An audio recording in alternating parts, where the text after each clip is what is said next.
Japan का Tokyo शहर आजकल ईमानदारी में सारी दुनिया में आगे है। जाने इस वीडियो में हमारे साथ। और जापानी अक़वाम आलम में नंबर 1 कैसे है, ये 10 हक़ाइक़ आपको ये वजह बताएंगे।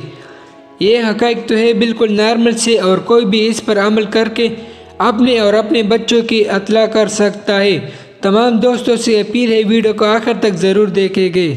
नंबर 1, जापान में पहली जुमात से लेकर तीसरी जुमात तक बच्चों को एक ऐसा सब्जेक्ट भी पढ़ाते हैं जिनमें उनके रोज़मर्रा के मालूमात और लोगों के साथ बर्ताव के अखलाकियात के बारे में समझाया और बताया जाता है, जिससे बच्चों में बचपन से ही अखलाकियात के बारे में समझने और जानने को जस्तजू पैदा होती है।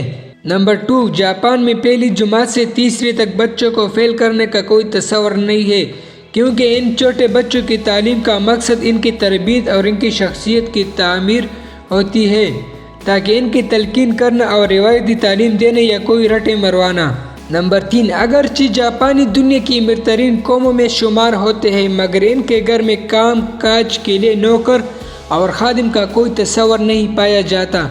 माँ बाप ही बच्चों और घर के जिम्मेदार होते हैं। नंबर 4, जापानी बच्चे रोज़ाना अपने असातिज़ा के साथ मिलकर 15 मिनट के लिए अपने स्कूल की झाड़ पूंछ और सफाई सुथराई करते हैं। इस मश्क का मकसद उनके इखलाकी तौर पर मुतवाज़ा बनाना और इल्मी तौर पर सफाई पसंद बनाना होता है।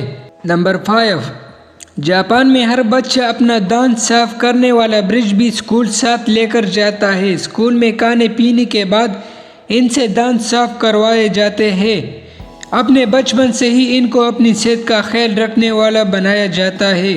नंबर 6, जापान में सफाई का काम करने वाले को एक खास नाम से पुकारा जाता है, जिसका मतलब है हेल्थ इंजीनियर। इसकी तनख्वाह अमेरिकी डॉलर में 5000 से 8000 के दरमियान रहती है।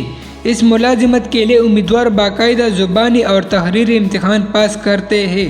नंबर 7, स्कूलों में असातिज़ा और मुंतज़िमीन खाने का मयार और बच्चों की सलामती को यकीनी बनाने के लिए तलबा से आधा घंटा पहले खाना खाते हैं, क्योंकि वो समझते हैं कि यही बच्चे ही जापान का मुस्तकबिल है और इनकी हिफाजत का यकीनी बनाया जाना कितना अहम है। नंबर 8, जापान में अगर आप किसी को खुली दावत या बूफिया डिनर पर चले जाए, वहाँ भी यही देखेंगे कि लोग अपनी प्लेटों में ज़रूरत के मुताबिक ही खाना डालते हैं। प्लेटों में खाना बच्चा छोड़ना जापानियों की आदत नहीं है। नंबर 9, जापान में गाड़ी और रेस्टोरेंट और बंद मकामात पर मोबाइल इस्तेमाल नहीं किया जाता। जापान में साइलेंट मोड लगे मोबाइल को एक ख़ास नाम दिया जाता है, जिसका मतलब है कि फ़ोन इखलाक पर लगा हुआ है। नंबर 10, जापान में साल भर गाड़ियों की औसत ताख़ीर 7 सेकंड तक होती है। जापानी वक़्त के कदरदान लोग हैं और मिनट सेकंड्स की भी कीमत जानते हैं। लेकिन यहाँ एक बहुत ज़रूरी बात है, वो ये है कि जापानी अमीर नहीं है। दुनिया के 100 अमीर लोगों में से एक भी जापानी नहीं है, क्योंकि इनकी ज़िंदगी बहुत सिंपल है। और इसी से अंदाज़ा लगाया जाए कि टेलीफोन साइलेंट मोड, जिसको जापान में मैनर मोड कहते हैं, और हमारे यहाँ बाइक में साइलेंसर भी मुंह पेट करवाया जाता है ताकि मज़ीद शोर पैदा किया जा सके। दोस्तों, अगर आप भी आज के दौर में कामयाब होना चाहते हैं तो बराए करम इस वीडियो को इग्नोर मत कीजिए, बल्कि अपने बच्चों की तरबियत करें। अगर मुनासिब समझे तो ये पैगाम अपने दोस्तों के साथ भी ज़रूर शेयर कीजिएगा, ताकि इस्तिलाह का यह सिलसिला जारी रह सके। जज़ाकल्लाह।